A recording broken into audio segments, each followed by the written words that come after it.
Hi, I'm Ken Foran, and this is my instructional video on using the Concept 2 ergometer. I'm going to show you a little bit about how to use the equipment and demonstrate the rowing. First, I'm going to talk about setting it up.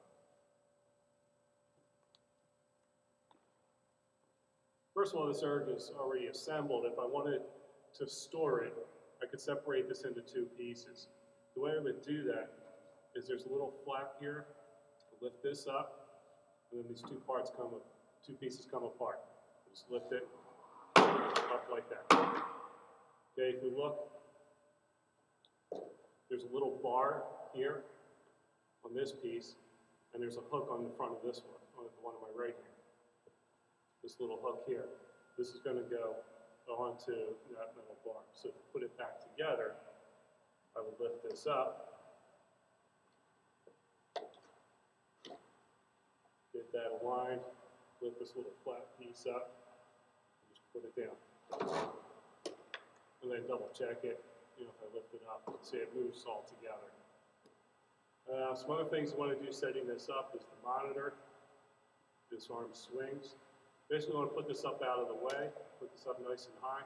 That accomplishes a couple of things. If it's down low here and we lose control of the handle, it could get damaged, could hit the monitor. So I'm going to move this up out of the way. The other thing it does for me is that when I'm rowing, when I want to watch the monitor, it'll help keep my head up, keep me in a good position. So the handle that we're going to use, we have a hook here. When we store it, we want to keep the handle up in this spot to keep undue pressure off the shock cord. But since we'll be working out, I'll pull it down, move it, stick it in the little hook here, and that's okay for when I take breaks during my workout. At the end of my workout, I want to return it. Some other stuff we have going on here is we have a flywheel in here with a damper. And we can use this damper here with this little lever. This opens and closes the damper and we'll adjust our resistance. If we have it down here on 1, that'll give us the lowest level of resistance. Sometimes described as racing, or like a fast racing single. If we put it up here, it's going to be very heavy, almost like if you're running an 8 by yourself. For most workouts, you want to keep it between 3 and 5. Any heavier, you could end up, getting hurt. The only times you want to go heavier if you're doing something just a real low rate, real easy, where you kind of want to get some resistance through alcohol stroke when you're working on maybe some technique stuff or so, not really if you really want to do some heavy pulling. So I'm going to put this down here on 3 and get started. I'm going to show you some rowing. Oh, the other thing I want to do too is adjust these foot flexors. Basically, you want to have the strap here going across your foot where the toes meet the rest of the foot. So it's pretty easy to adjust. Take the top part here, pull it towards you, and then this whole thing slides up and down. Okay.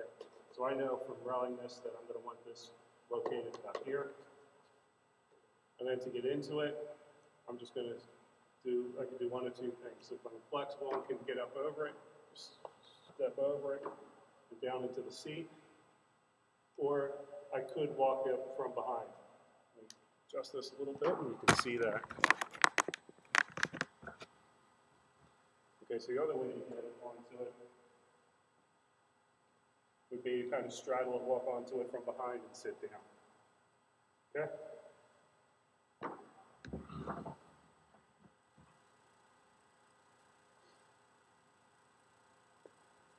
Now, to use the monitor, I'll get into this a little bit more. I could just start rowing, it'll come on and tell me what I'm doing. Remember, to start rowing, I'll put my feet in here, loosen up these straps, slide my toes up in, get my heels in there, and then pull them a little tight, a little snug. All right, so this is what rowing is going to look like.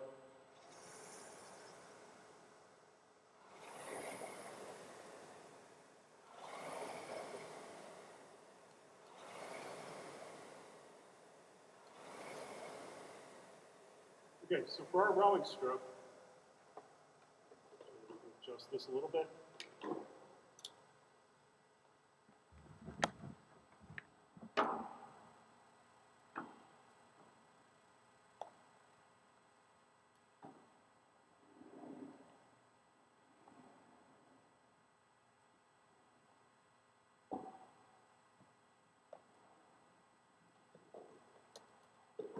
All right, basically what we're going to start out with, for the easiest part of the rowing stroke, is we're going to start with the hands.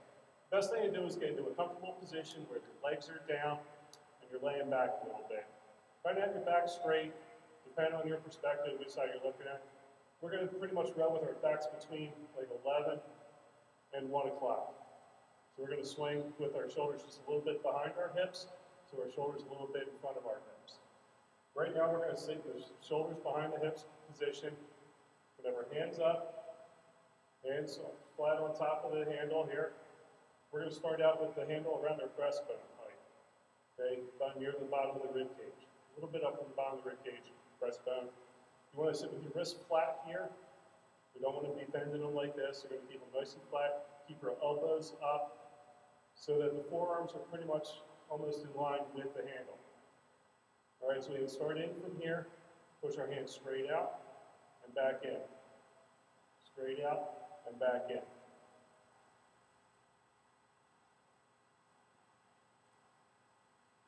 This position here is sometimes called the release or the finish of the stroke. At this point, we would have taken our leg drive, laid back, pulled in with the hands, and we'd be ready to start the next stroke. So we call this, sometimes we call this the release or the finish. All right, when I'm rowing, I'm going to put my hands out and then bring my body over. So I'm going to go from that 11 to 1 and basically continuously moving that handle. So my hands are going to come out and then keep the handle moving forward by leaning forward. And then I lay back and pulling with my hands. Notice my legs stay down at this point. I'm going to push my hands out, get my back over. Now, once I do this, I'm going to get the feel of this motion. Get the hands out, body over, lay back. Shoulders are nice and relaxed. Hands have a nice loose grip on